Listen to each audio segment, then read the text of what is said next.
Nouveau numéro du journal de bord, Jean-Marie Le Pen, bonjour. Bonjour.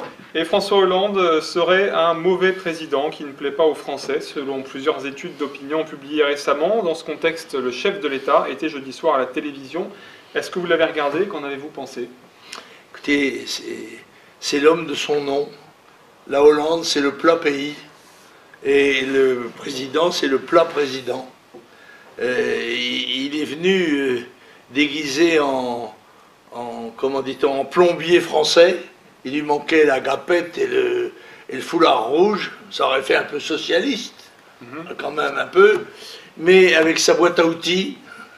Et il nous a raconté un long discours d'1 h 15 où je dois confesser, je sais que je me suis astreint pourtant à le regarder, j'ai piqué du nez 2 ou 3 fois. Je me suis repris, rassurez-vous, mais quand même, c'était le débit, la technicité du discours qui doit, à mon avis, être aisément compréhensible de 5% des auditeurs. Il y avait 8 millions d'auditeurs, paraît-il. Eh bien, j'espère qu'ils ont acquis des connaissances dans le domaine du programme d'HEC ou de l'ENA, mais je ne pense pas que ça les ait rassurés sur leur avenir, en revanche. Alors, une des phrases qui a été prononcée au cours de cette longue émission, comme vous le disiez, c'est au moment de parler de l'Union européenne. François Hollande a quand même déclaré « Le problème, c'est que je ne suis pas tout seul ». Oui, ça, on sait bien qu'il n'est pas tout seul et on sait bien qu'il marche aux ordres depuis longtemps, mais l'Europe marche aux ordres des États-Unis et lui, il marche aux ordres de Mme Merkel et de quelques autres parce qu'il ne peut pas faire autrement. Alors, il y a des sujets qu'il n'a pas abordés du tout. Il n'a pas parlé de l'immigration, il n'a pas parlé de la sécurité. Il a esquissé un vol au-dessus du nid militaire en disant que c'était très bien ce qu'on avait fait au Mali. Mais ce qu'il ne dit pas, c'est que Bercy se prépare, et lui et son gouvernement, à réduire encore une fois, dans les livres blancs, les crédits militaires au-dessous d'un seuil à partir duquel nous ne serons plus une nation militaire. Voilà, c'est comme ça, nous n'aurons plus d'efficacité, parce que nos matériels sont à bout de souffle, que nous avons un effectif vraiment limité pour une grande puissance, ou qui se prétend telle. Là, il y a là beaucoup de choses. Honnêtement, le président Hollande n'est pas à la hauteur de l'événement, ni des très graves problèmes qui se posent au pays. Mais ceux qui lui donnent des leçons dans l'opposition n'étaient pas mieux placés que lui, car ils lui ont légué aussi un héritage qui est lourd à porter. Oui, j'allais vous en parler justement. Nicolas Sarkozy était en visite en Belgique. Il s'est permis de donner des conseils au président de la République. Est-ce qu'il est le mieux placé pour le faire alors? Oui, non, je pense que lui a fait pas pire. Enfin pire parce qu'il a tenu 5 ans. L'autre n'a encore tenu pas tout à fait 1 année. Alors il fera peut-être pire que Sarkozy, mais c'est un challenge ça de faire pire que Sarkozy. Et M. Juppé a mis son grain de sel aussi, qui a, vous savez, sauvé les djihadistes de Benghazi en pleurant sur les flots de sang qui allaient se produire, et qui porte une responsabilité, ainsi que son gouvernement, les gouvernements auxquels il a participé, qui est écrasante à l'égard du pays.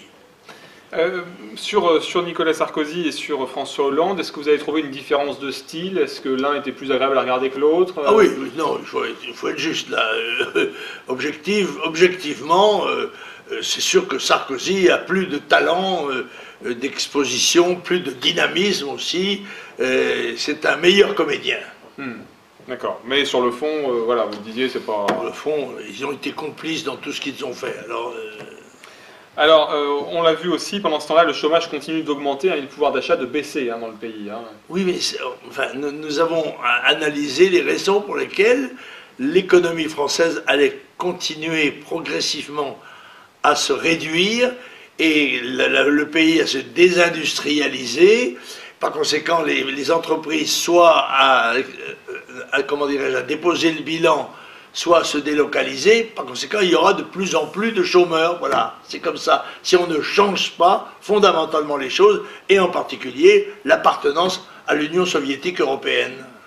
Nous sommes en mars 2013, il y a 30 ans, émergeait réellement le Front National sur la scène politique. Ah oui, c'est un anniversaire. Je sais que nous avons dans ce pays le culte de la mémoire, et pourquoi pas nous, après tout, parce que c'est vrai que mars 83 ça permet un petit retour en arrière. Le Front National fondé en 72, 10 ans pratiquement de traversée du désert dans des conditions très difficiles, une campagne présidentielle, à mon avis, très dynamique et bien montée, et l'échec parce que sans maire, RPR se retire sur ordre de ma liste de parrains, et il y a aussi un petit concurrent d'extrême droite, comme c'est toujours le cas, créé par le gouvernement pour un petit peu titiller le Front National. Voilà. Et en mars 83, je suis élu conseiller d'arrondissement dans le 20e arrondissement de Paris, un arrondissement symbolique parce que très populaire. Et ensuite, c'est le début, parce que en septembre, Jean-Pierre Stirbois, avec une liste Front National et divers droite qu'il a concoctée, va faire 17%, et je ferai moi-même en Bretagne, dans mon pays natal, dans ma région, dans mon arrondissement natal, je ferai 12% dans l'élection partielle. Par conséquent, c'est lancé, c'est comment dirais-je, l'émergence du Front National comme force politique. En 84, on le sait, il y aura 10 députés européens, etc., etc. Voilà. Mais cet anniversaire, 30e anniversaire, qui doit faire souvenir à beaucoup de gens que le Front National n'est pas né hier, que c'est une longue marche très courageuse, très têtue, vers la défense de la France et son succès. Vous parlez du 20e arrondissement. Est-ce que 30 ans après avoir été conseiller d'arrondissement du 20e arrondissement de Paris, vous reconnaissez encore cet arrondissement? Non, de moins en moins, c'est vrai, et on le voit d'ailleurs dans les résultats électoraux. Marine a donné comme objectif et comme consigne de reconquérir les grandes villes, de partir à la reconquête des grandes villes, qui se partagent entre le logement social dont on sait la composition, et l'occupation, si j'ose dire, et d'autre part les bobos qui compensent et qui font des résultats électoraux tout à fait étonnants pour Paris. Alors 30 ans après, donc, le Parti Socialiste est désormais gêné aux entournures par l'élection législative partielle de l'Oise qui s'est déroulée le week-end dernier. La candidate FN a obtenu 26% au premier tour et 49% des voix au second. Des sondages indiquent qu'elle aurait bénéficié de voix d'électeurs socialistes au deuxième tour. Ça vous surprend? Oui, l'erreur des grands partis politiques de l'établissement, c'est de croire qu'ils sont propriétaires de leur voix. Les citoyens sont libres. Et ils ne se croient pas tenus par des consignes, qu'elles soient celles de Harlem Désir ou de qui que ce soit. Les gens votent en conscience pour le candidat qui leur paraît le plus proche de la défense de leurs idées. Voilà. Et c'est ce qui est... Madame Italiani a failli gagner. Elle a elle-même dit ces sondages, perdu un certain nombre de ses électeurs entre les deux tours, ce qui est très étonnant, mais ce sont peut-être des gens qui ont cru qu'il valait mieux voter UMP pour être plus sûr au deuxième tour, enfin je ne sais pas. On ne peut pas entrer dans le crâne des gens pour savoir ce qu'ils ont vraiment pensé. Mais rappelons en tout cas qu'Harlem Désir avait dès le soir du premier tour appelé à voter pour le candidat UMP contre le Front National. Oui, le moins qu'on puisse dire, c'est qu'il n'a pas beaucoup d'autorité sur les électeurs ou prétendus électeurs du Parti Socialiste.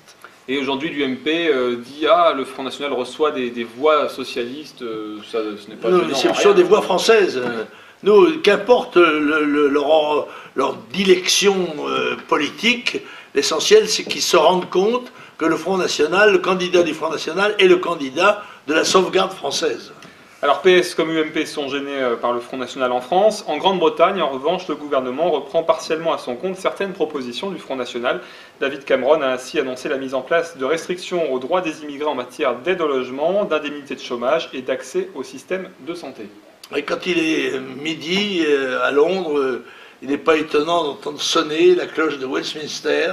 Et quand les Anglais reconnaissent la validité d'un certain nombre de propositions, ben, voyez-vous, même les Anglais les mettent en œuvre, ce qui n'est pas le cas chez nous. Il est temps que ça vienne. À l'international, la mauvaise image de la France en Chine. Les touristes chinois se plaignent de l'insécurité en France et à Paris. La ministre du Tourisme a promis de faire quelque chose pour la sécurité des touristes chinois. Qu'est-ce qu'elle va faire? Elle va les faire accompagner par des gendarmes mobiles. Chaque Chinois aura son gendarme et son CRS pour l'accompagner. À la vérité, c'est un problème général d'insécurité, c'est un problème général de police, de justice et de sciences pénitentiaires. Voilà. tout cela est défaillant chez nous, soit par les effectifs, soit par les consignes qui leur sont données, soit par comment dirais-je, les bâtiments dont on a besoin. Et ben voilà, tout ça est à faire à condition que l'établissement se rende compte, se rallie à une idée vieille comme le monde, qui est celle de la sanction des crimes et des délits. Si on ne veut pas accepter l'idée qu'il faut sanctionner et que la première consigne d'un gouvernement, c'est la protection de ses citoyens, d'abord des citoyens honnêtes, et puis ensuite pour les autres s'il en reste. En France, revenons si vous le voulez bien sur l'affaire de la crèche privée Babylou. Les magistrats de la Cour de cassation ont annulé le licenciement de l'employé voilé de cette crèche, renforçant ainsi le débat sur la laïcité et son application au sein des entreprises. L'équipe de cette crèche évoque un climat difficile et des intimidations. Elle pourrait quitter la ville de Chanteloup. Est-ce que vous avez suivi cette affaire? Oui, je l'ai lu dans la presse, parce que vous savez, on ne sait, on a une perception élémentaire de la situation en France que dans les pages de faits divers, en quelque sorte. Et c'est là qu'on a une petite fenêtre sur la réalité.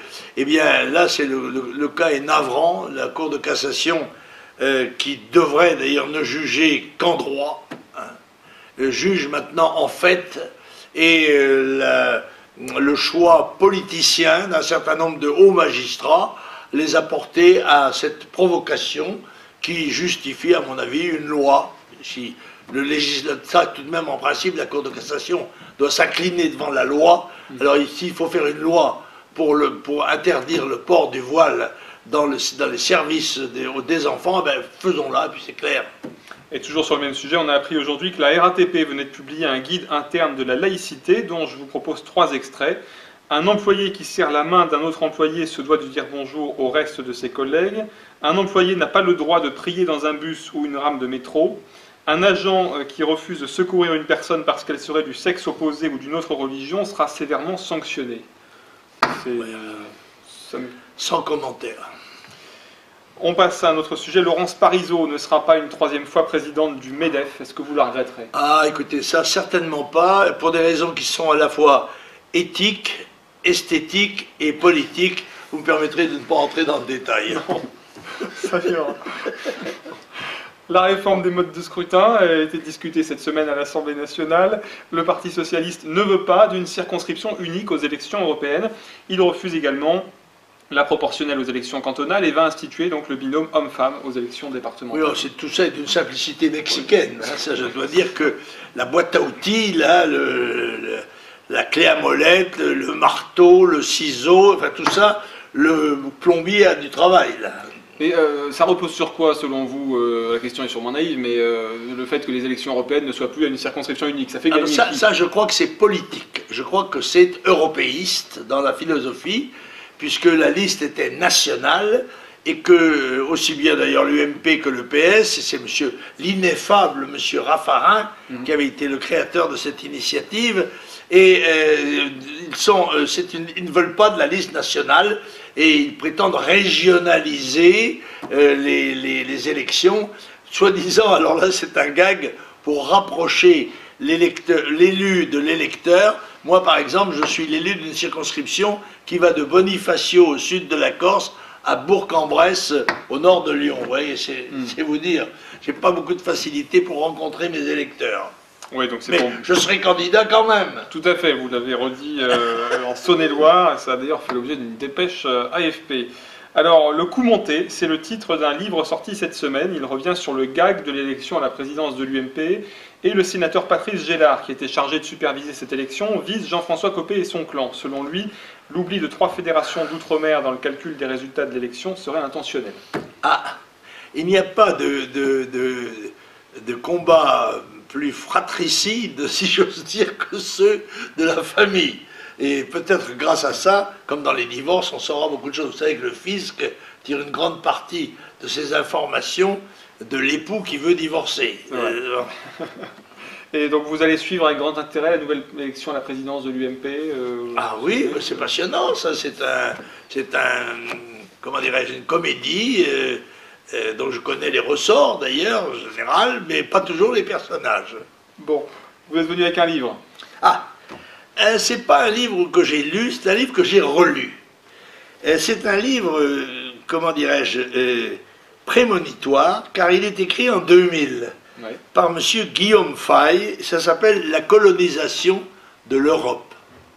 La colonisation de l'Europe, discours vrai sur l'immigration et sur l'islam, c'est un petit peu comme essai politique ce qu'a été le livre de Jean Raspail, le Camp des Saints sur le plan romanesque, si vous voulez. C'est une étude de la colonisation de l'Europe et de la France par l'immigration en général et par l'islam en particulier, mais c'est écrit il y a maintenant près de 15 ans. C'est dire qu'aujourd'hui, les constats qui sont faits et les chiffres qui sont cités sont minorés par rapport à une réalité qui n'a cessé de s'aggraver. D'accord, bah écoutez, Guillaume Fay, donc la colonisation de l'Europe. On vous retrouvera la semaine prochaine pour un nouveau numéro du Journal de bord, avec des prochains déplacements aussi prévus dans les fédérations. Absolument, absolument. On trouve tout ça sur le site internet. Et joyeuse Pâques. Tout à fait, oui, on allait l'oublier, mais c'est très important de le réaffirmer, effectivement. À bientôt.